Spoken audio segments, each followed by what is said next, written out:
Welcome to Start With Occupancy, the podcast for senior living owners, operators, and sales professionals. Hi, I'm Tiffany, marketing strategist and former corporate baddie who got tired of producing results for Wall Street and wanted to make a change on Main Street. I provide quick tips, idea nuggets, and case studies to help you with proven sales, marketing, and business development strategies along with leadership concepts, so that you can inspire change, impact lives, and improve outcomes for the aging, their families, and your teams. I'm committed to equipping you with the tools, the knowledge, and resources that you need to excel in your business. With over 12 years of experience working inside senior living companies, large and small, I've developed a deep passion for advocating for the aging adult and those who care for them, all while driving business growth. So whether you're already in the senior care industry or maybe you would like to be, if your mission is to serve them, my mission is to serve you. Join me as we unravel the strategies and tactics that drive success in your business while making a difference in someone's life. The goal is to touch, guide, and impact the lives of 10 families per month. Are you with me? It's time to be inspired, gain practical tips, and own your future. Hi, welcome to Start With Occupancy. I'm Tiffany Hill Allen, your host, and I am excited about finishing this series with a focus because life keeps lifing for all of us. This has been a really rough year for a lot of us, and the more that I keep pushing ahead, it just seems you just keep getting knocked down. And the key is in entrepreneurship and business and life is not how you get knocked down, but how you get back up. And so while this series has been a labor of love that I've been working on for, it seems like forever, I wanted to reintroduce you guys to it. So if you haven't heard the prior recordings, what we're doing is a 21-day all things senior living sales. So we're talking about the visit experience, AKA tours, and how to make them impactful.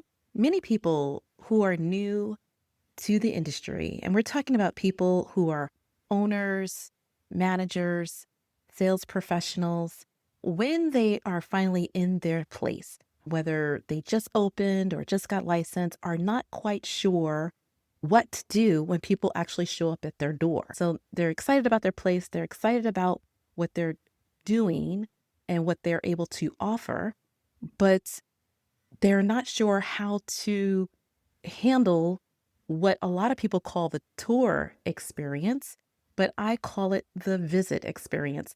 I cannot claim this word or this phrase, but when the switch happened in the company that I worked with, I could not unswitch it, because how many of us tour people's houses? We don't. We visit. And these are the homes of residents who live with us, and we are supplying where they're going to live. And so you'll hear me say, for your sake, tour, but you'll also hear me say the visit.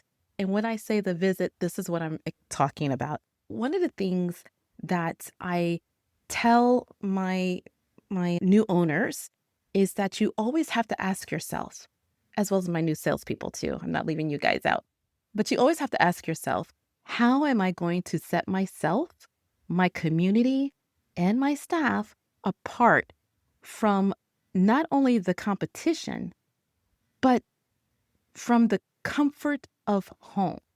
A lot of times people think that it's about the competitor down the street, but who is your biggest competitor but the familiarity that comes with living at home and everything that is comfortable with that?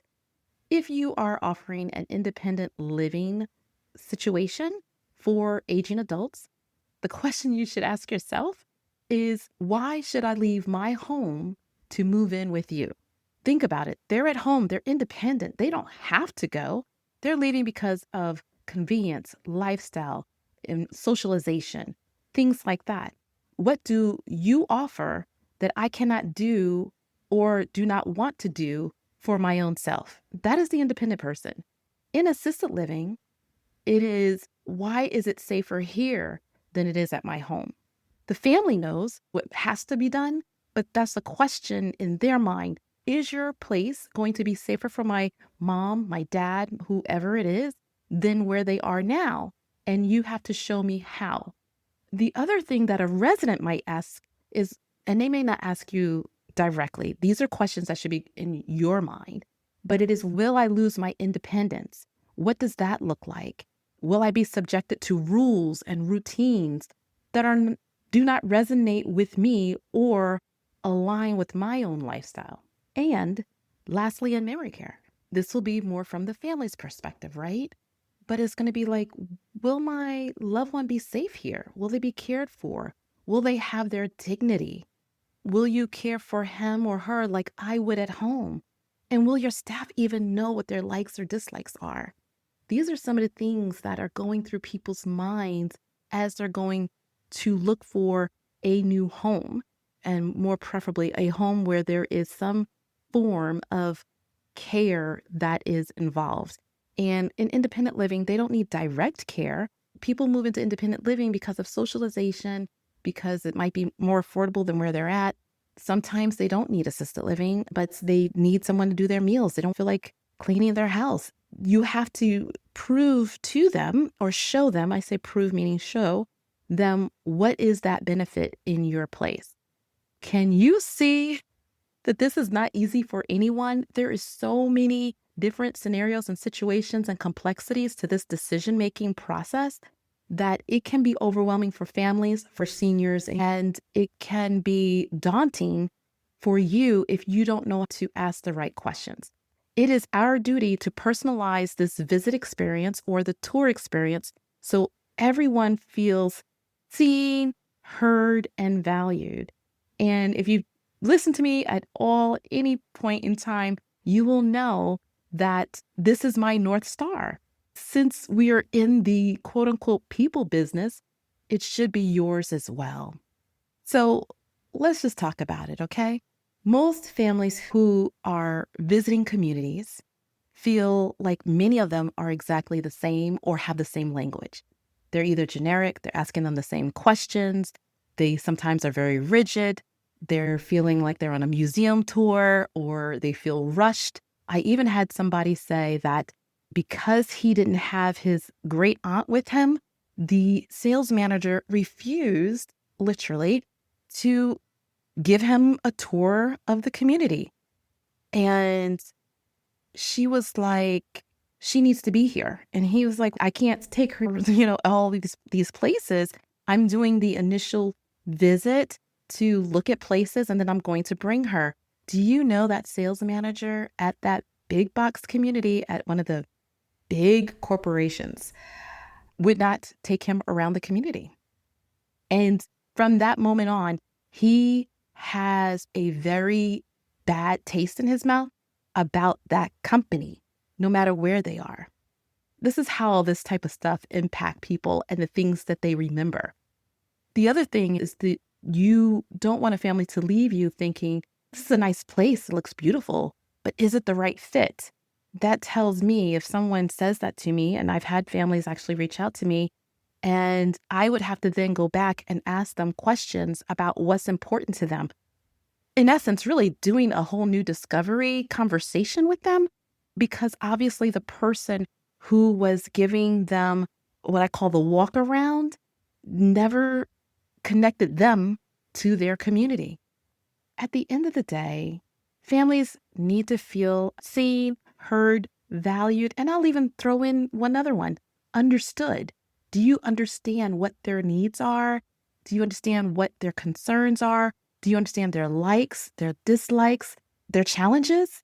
These are some of the things that you, as an operator trying to bring in families, when you hone in on this, it helps uplift your conversions, meaning how many people are visiting you, and out of those people who are visiting you, how many are moving in?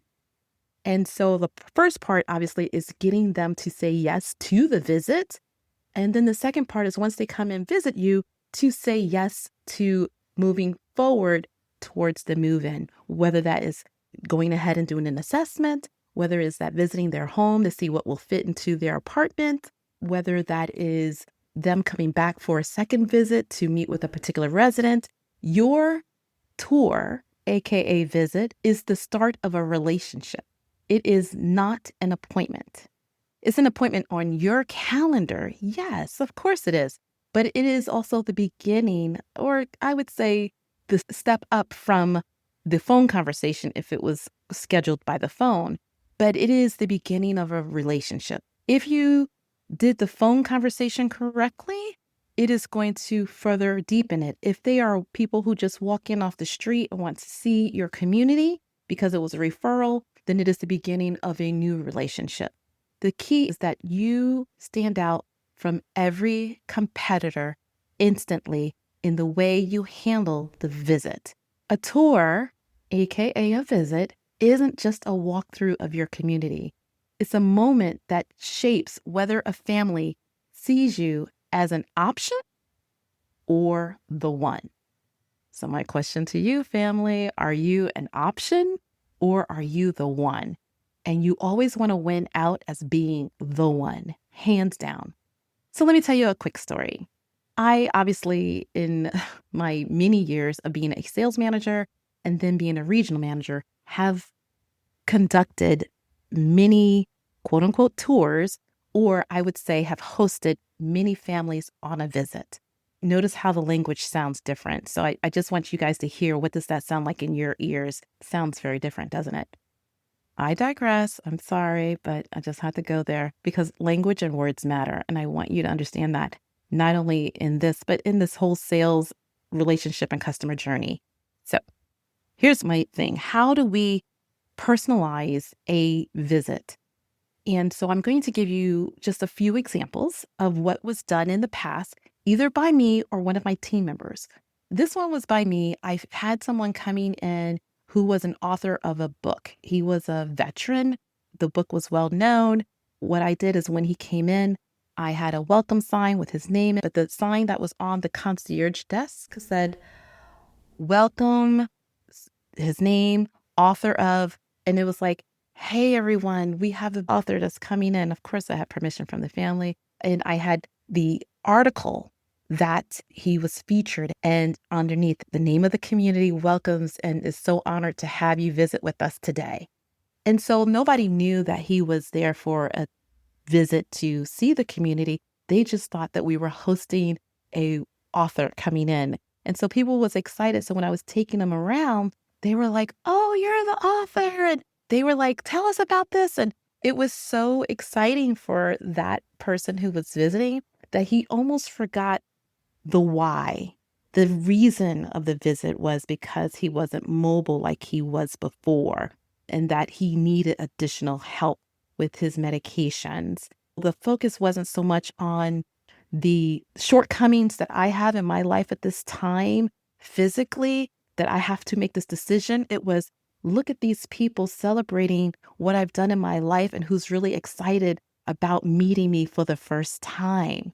And so that turned around the whole narrative of what that visit was for that person. And yes, it was a move-in. Thank you. Second was a woman who lost her husband tragically and only took up painting, I would say, I think she was like 45 or something. And she had been painting in the mountains of North Carolina and had to come back to Florida. When she was looking at her apartment, she was still deeply, deeply grieving. I had another person who was an artist that had already given me permission to showcase her apartment where she featured her art on the wall.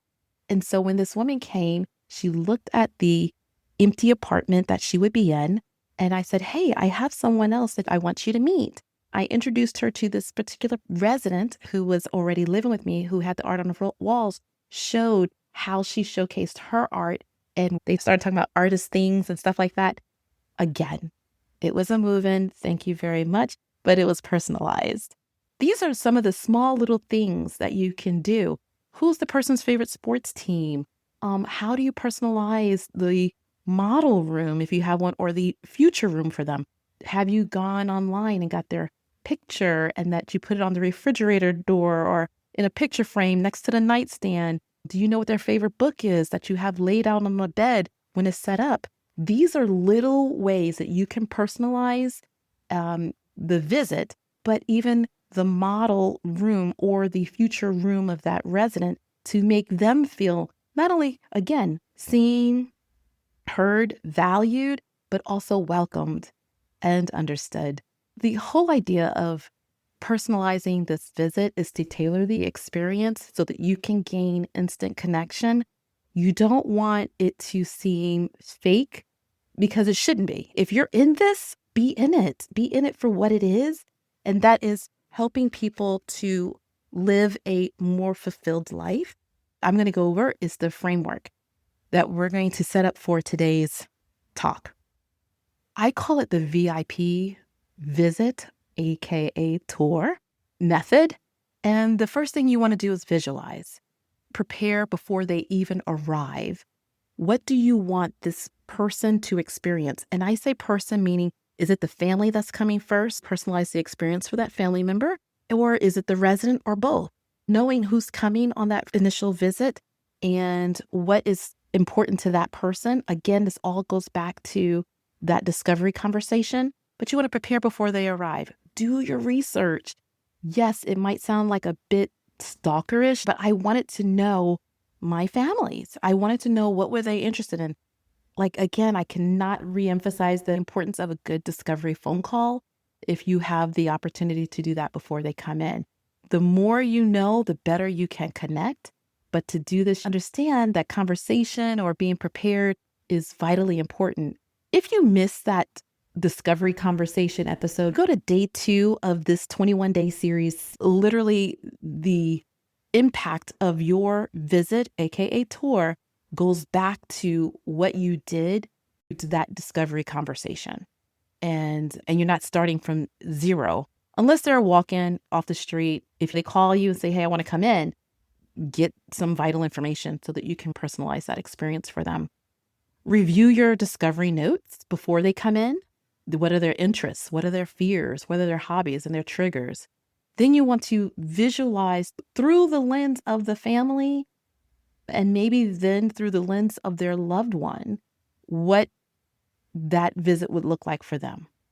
One of the things I always did at the beginning of the month is I knew what the events were. If you're a small home, you still should have a calendar of events that you're doing, whether it's movie night or whether it's going out to Walmart with your residents or going to a show. So one of the smaller communities here, she has guests come in and talk to her residents or play musical instruments for her residents. So I would highlight those things at the beginning of the month. If you're a sales manager, this is a quick tip for you. When you have your activity calendar, you highlight those things that are good for prospective residents or their families to attend. This was planned for not only the initial visit, but for a possible second visit or follow-up.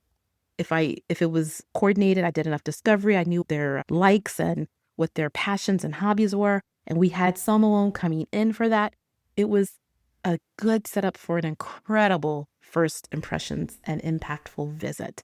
For instance, if we had a violinist coming in for whatever reason, I'm throwing that out there. I don't think I've ever had a violinist, but let's say we did. And I knew this person loved to go to the opera or the symphony. Then the day that the visit was scheduled was the day that the violinist was going to be there, if you understand. Invite participation in what you're doing. Have a resident ambassador. Also inviting them to lunch so they can experience what the food is like. Like I mentioned before, invite them to an event. If it's something that they love, a round of bridge or a round of bingo or whatever activity, as long as it matched what they were or have expressed interest in, whether it was something they haven't done in a long time or something they wanted to do or they were looking forward to doing again in their life. These are some ideas. The purpose is to show them what life would look like inside of your 4 walls, right? Remember that you're not selling real estate. You are helping them to decide on a new lifestyle, a new living situation. So 4 walls is good. It should be clean. It should be aesthetically pleasing, but that's not what you're selling. You are selling a lifestyle, and what will that lifestyle look like for them? Okay. Then you want to customize. So again, visualize, invite, and then customize. Excuse me, personalize. I'm sorry, personalize. So it's the V is for the visual, the I is for the inviting them, and then the P is the personalization. We've been talking about it. You want to make sure you customize. It might just be if you're a smaller home, you don't have the budget for all of that. It could be music appreciation. It could be music theory. It could be having a karaoke. It could be like whatever you have in your community. And you should have a variety of things that's going on in your community. It should never be a community where people are just sitting there and watching TV and that's all they're doing. That is not an enriched life, right? And I don't think any of us would want that. Here are some other practical tips for you. Have a handwritten note or a welcome sign on a blackboard or something that you have. People love their names. They love seeing their names in lights. They love seeing their names publicized. They love feeling welcome. Anytime you're able to personalize a sign at the front door, if they're more discreet, then it could be inside the model or the open apartment that you are showing them, or open room if you're a smaller home. Don't neglect the sensory elements.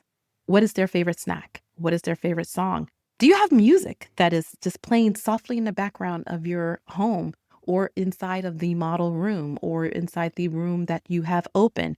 Have a little Alexa in there playing something soft. This is why you should ask, what kind of music did they like? What do they enjoy during the discovery? So then that way you can set the station to that type of music when they walk into that room, whether it's the model room or the room that they would be moving into. What activities do they like? These are all the sensories. And if you've heard me a while, you know that when it comes to a visit, AKA a tour, I'm looking at what do I see? What do I smell? What do I hear? And how does it make me feel? That is my mantra for everything when it comes to preparing for a family visit. Again, use the person's name. Even on this visit, capture more of what they said that they like, because you want to fold that into maybe a second visit, because sometimes people have to come more than once to see that this is right for them.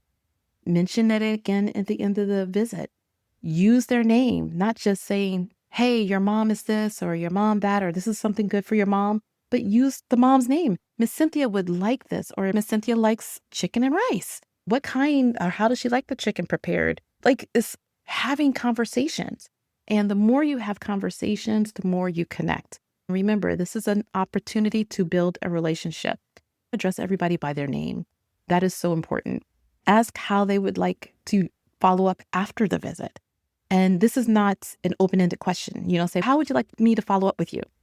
You don't want that. This is one of those questions that you ask the questions and then you give them the ways of following up that you usually do. So you might say, and how would you like me to follow up with you? Do you prefer an email? You prefer phone call or text?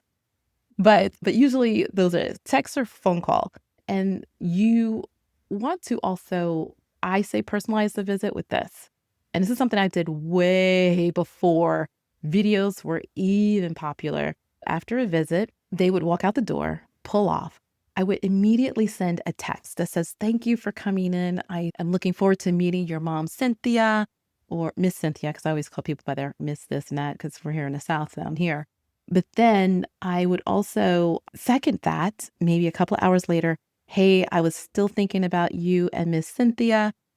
Here's a quick video of the things that you said that you like. I know you're visiting other places and it can all get jumbled together, but these are some of the things that you said Miss Cynthia would like. Just in case you want to show her or you want to look at it again, here's a video.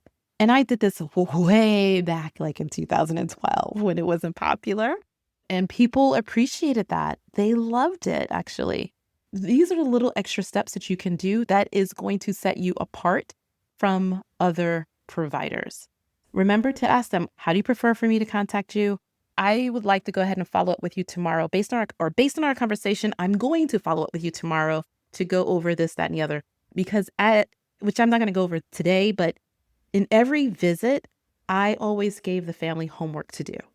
I know that sounds crazy, but I did. I always gave the family homework to do. And I always gave myself homework to do because it gave me a reason to follow up with them, and it gave them a reason to look forward to my call.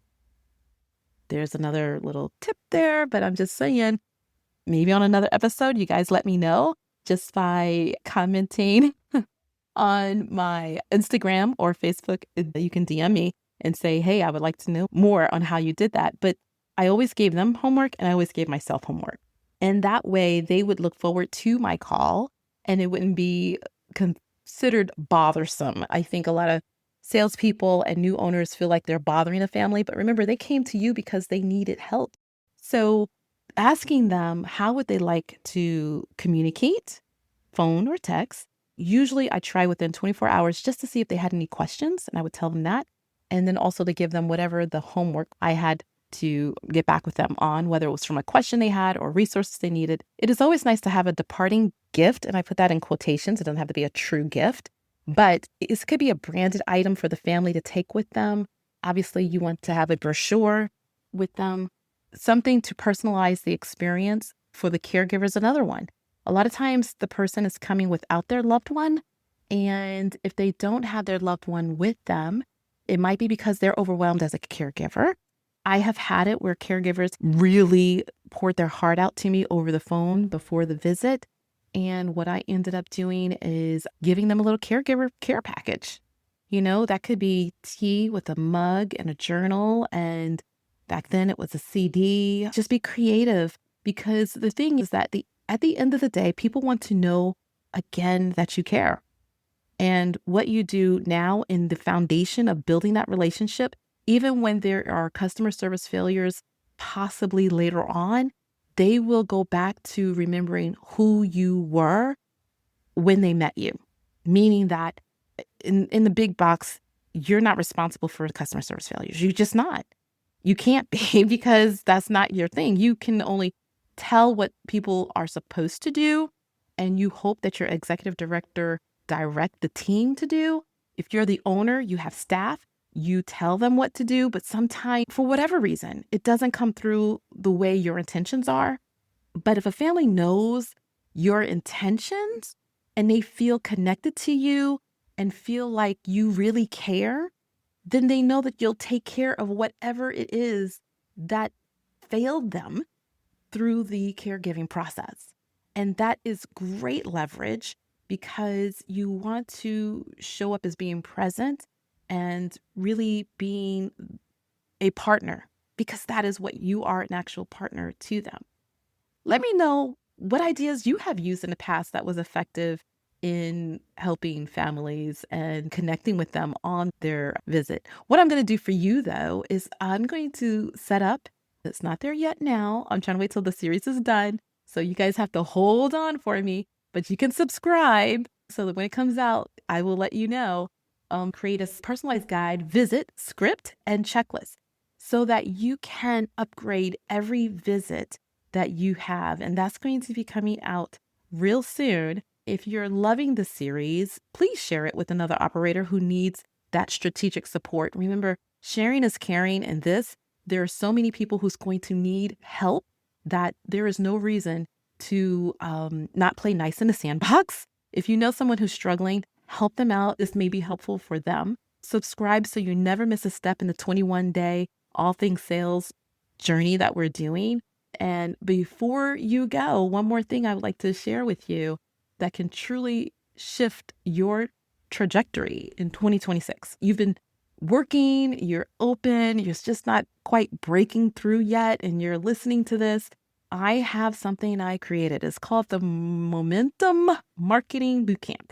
It is officially opening finally in December, and I'm inviting a small group of what I call my founding cohort. This is for the early group who gets it and who wants to be a part of the charter cohorts. I've reduced this like by 60% for you to be a part of this. And that is because you're going to be the founding cohort. So if this is something that you might be interested in, you say, what is it, Tiffany? It is a boot camp. It is a 10-week hands-on experience with me as a group, a small group, where we will walk through 3 of my core programs. Start with occupancy, 90 days to 90%, and marketing for move-ins. It is 3 of my bigger courses that cost much more, and it's all going to be wrapped up together at a much lower rate when it's a boot camp, but even that lower rate is going down to 60% off, and that's happening in December. Start with Occupancy is the foundation and fundamentals every owner should master and should know in terms of preparing themselves as they open and as they are going out marketing their business.